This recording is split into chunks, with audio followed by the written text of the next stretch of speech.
বিসমিল্লাহির রহমানির রহিম। আলিফ লাম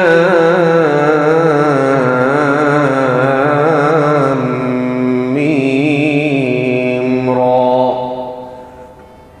কোরআনুল কারীমের প্রথম কোরআনুল কারীম যেখান থেকে আরম্ভ হয়েছে সূরা ফাতিহার পরে, ওখানে এরকম কতগুলো শব্দ আছে, আলিফ লাম মিম। তারপরে কোরআনুল কারীমের দ্বিতীয় যে সূরা, সূরাত আলে ইমরান, ওটার শুরুতে আলিফ লাম মিম। এরকম সূরা কাহাফের শুরুতে কাফ হা ইয়া আইন সাদ, সূরা তাহার শুরুতে তাহা। তো অনেক সূরারই শুরুতে এরকম কিছু শব্দ আমরা দেখতে পাই যেগুলো অক্ষর উচ্চারণ যায়,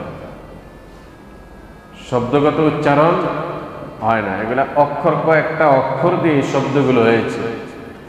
তো এগুলার মূল কি উদ্দেশ্য, এটা তাফসীরের কিতাবের মধ্যে লেখা নেই। এটার মধ্যে লেখা আছে আল্লাহু আ'লামু বিমুরাদি, এর প্রকৃত উদ্দেশ্য আল্লাহই ভালো জানেন।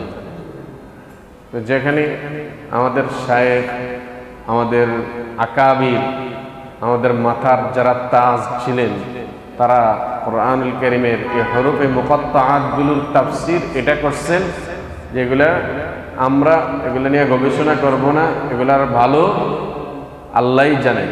সুতরাং আমরাও তেনাদের অনুসরণ করি, আমরা এগুলো নিয়ে গবেষণা করব না।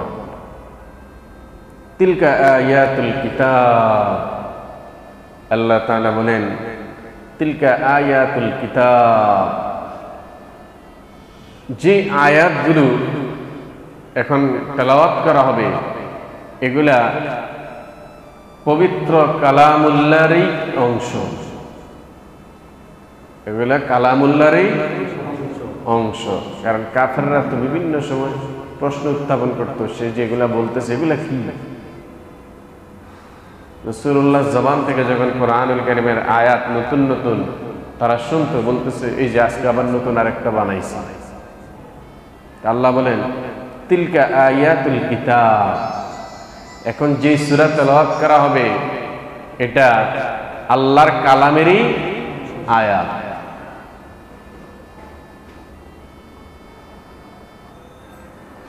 والذي أنزل إليك من ربك الحق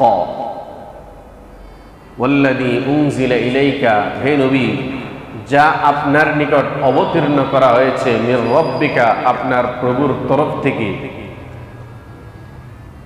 যথাযথ যখন যেটা অবতীর্ণ করা দরকার সেটা আল্লাহ অবতীর্ণ করছেন। ওয়ালাকিন্না আকতারান নাসি লা ইউমিনুন, কিন্তু অধিকাংশ লোকই সেটার প্রতি ঈমান আনে না। এটা কি ওই জামানায়? এই জামানায়, বর্তমান জামানায় মানুষের সংখ্যা কত? 800 কোটির উপরে,